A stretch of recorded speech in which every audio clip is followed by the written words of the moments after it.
All good? Okay. Thanks very much for coming this afternoon. We'll do emergency services and then power, and then we'll take questions. Look, at the outset, I just want to say this has been a very serious storm with massive impact right across the weekend. And I want to get out there thanks to all of our emergency services who have responded so well, but particularly our State Emergency Service volunteers. There's something like 150 of those volunteers still out there. They've been out there, they've given up their long weekend, and they've turned to and they're supporting their fellow citizens at this time of need. And we really are appreciative of their efforts. To put it in context and let you know the scale of what's happened, on a normal, typical storm, this time of the year, you might have 100 requests for assistance. We understand there's more than 800 for this storm. So this is a really big event. Fortunately, there's no reported casualties or injuries. That is a good thing. There's a lot of disruption, as you'll hear, to power and other services. And I'd just like to conclude by saying again, thanks very much to all of our emergency services and volunteers for their response, and in advance for those volunteers and also the local government workers who are going to be engaged in a really serious clean-up for some time to come. Now I've got Assistant Commissioner Broomhill can give you some more detail. Thanks, Minister. Thanks, everyone. As the Minister said, we've had 150 SES volunteers out there over the weekend, and they're giving their time for free. So we'd like to acknowledge those volunteers that are working for the community. Since Saturday, we've had over 844 requests for assistance, and we're working through those in a priority order. I would like to ask the community, if you no longer need our service, please ring 132 500 and cancel the request for assistance, because it actually brings the number down and gets to the priority ones quicker. In the metropolitan area, we've had the most impact with over 600 calls for assistance, and in the southwest, 198 calls for assistance. A storm advice remains in place, and we're asking people to stay away from damaged buildings and other hazards, and that's particularly in Cottesloe and Bunbury, where there's been some 3 or 4 story apartments have lost their roofs.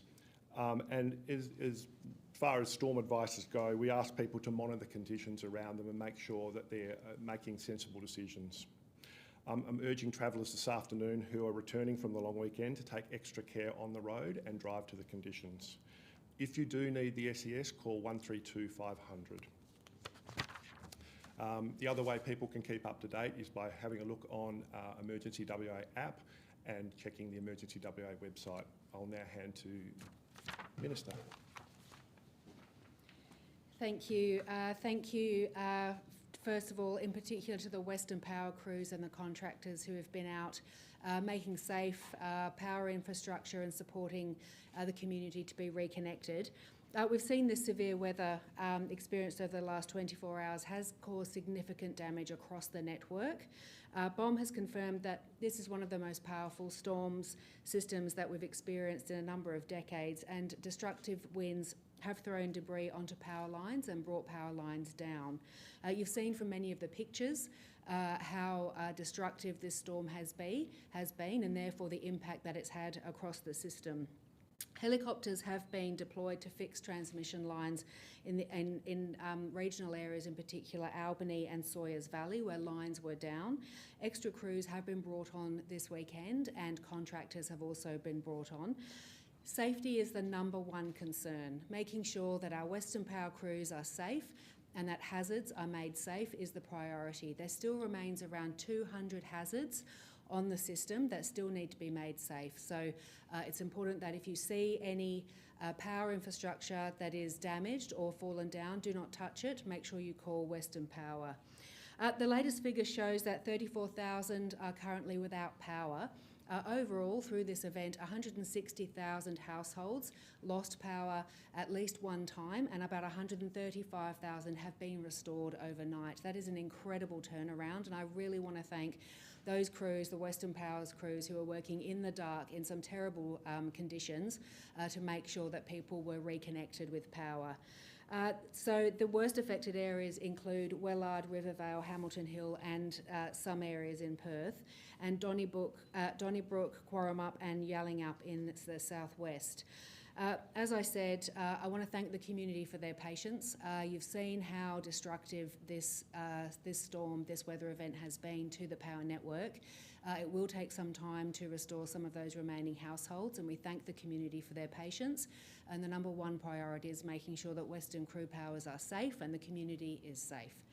Happy to take question on power infrastructure and hand back to the Minister on order. 106 without power, or at some point without power. Is that one of the worst outages we've ever seen? It's certainly up there. 160,000 is, it was at any one time, so it didn't get to 160,000 at once. So Western Crews and the Operations Centre were working overnight to restore power. I think the last storm that we had that came through was 125,000, and that was the biggest since the big hailstorm. So it's certainly a significant weather event for the system. Sorry, did you say biggest in a decade or biggest in several decades? Look, I'll leave that to BOM, to the experts, to do the analysis once it's over. But certainly it's one of the biggest events we've had over this decade. But as we're seeing, these extreme weather events are becoming more frequent due to warming climates. All right. Anything for Mr. Buckley? Anything else? Are you good? How long do we think the clean-up will take? Look, the immediate response is almost complete, really, in terms of securing people who've been, lost roofs and the like, and had water ingress. But I've driven down south yesterday, and it is significant across the state. There's a lot of trees down, a lot of branches down, a lot of debris on the roads, that sort of thing. That's what I was saying. The local governments a lot of their workers will be busy for some time with that. I can tell you we're ready with Section 95 with the corrective services personnel potentially may be called out if prisoners are required to help, particularly in places like Bunbury and surrounds, but haven't had a request for that yet. It's remarkable that there hasn't been any serious injuries from the trees. Look, I've got to tell you, you think about that, your typical storm of this type, we get 100 requests for assistance across that sort of geographic area, and more than 840 is extraordinary. So it's a big storm, had a lot of impact, and that no one has been injured and we have had no casualties is quite extraordinary. We should be very grateful for that. What do you put that down to? I don't know. I hope it's partly because these guys call on people to prepare and secure flying objects or potential flying objects in advance and do a bit of preparation. I hope that's what it is. Can only suggest that might be the thing that they did it, or we were just lucky. How tired are the crews out there? When you talk about that, you're probably feeling it.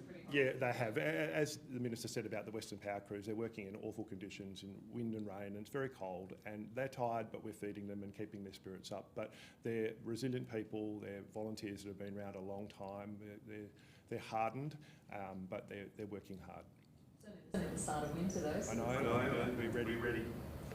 Are crews still on standby in the southern and eastern parts of Western Of Australia? course, yeah. We've got every unit of the SES active in the metropolitan area, and other units, depending on where they are, they're available. So we do move our people around, and if we need people in the coming days, we can move people from the southwest and the Great Southern and other areas of WA.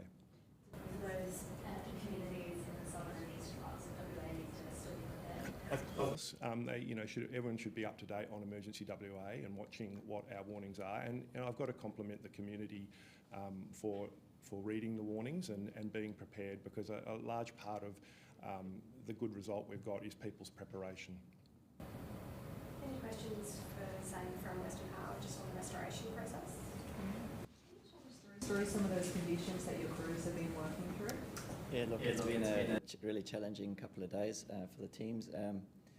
Working at night with electricity is never really a good thing, and it could, you throw into that the sort of rain and the wind and all that sort of stuff. So really challenging. Much like DFIS and others, we will actively monitor the crew's fatigue, and so that's why we always say to the public, understanding the reliance on electricity, but we have to do it safely. And that includes looking after our team. So we'll monitor fatigue. They do go home to rest and then start early in the morning. So we'll continue to do that. How many hour days are they doing at the moment? We'll cap it at about 14 hours. So we like to make sure door to door, the teams get back to have a good rest and get back to work the next day in a good state of mind to be able to work on electricity essentially. Going to what the Minister said, is this the biggest response you've had to put out in a long number of years? For a number of years, I think at the sort of peak, we had about 500 hazards called in. There's still about 200 to go. And that's often why it takes a long time to actually get power back on, because we dispatch teams first to respond to hazards and make sure it's safe, which is what they're still doing. And then, if there's still some bit of weather this evening, they will continue to do that. So it does take a while, and we just have to acknowledge that the teams will do their very best. But I think given the size of the event, it's going to take a couple of days to get through and repair all the damage.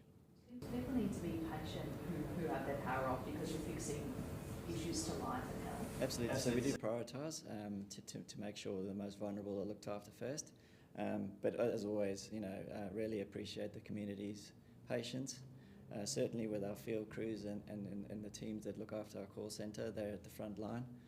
They're doing their very best, so any patience, we greatly appreciate it. What sort of concerns are the helicopters involved in this? Generally use the helicopters to respond quickly to patrol, in particular transmission lines. So we had a few lines feeding into Albany as well as Geraldton and, as the Minister mentioned, in Sawyers Valley. So we use the helicopters to dispatch inspectors as well as switching operators so they can get to the network quickly and try and restore as quickly as possible.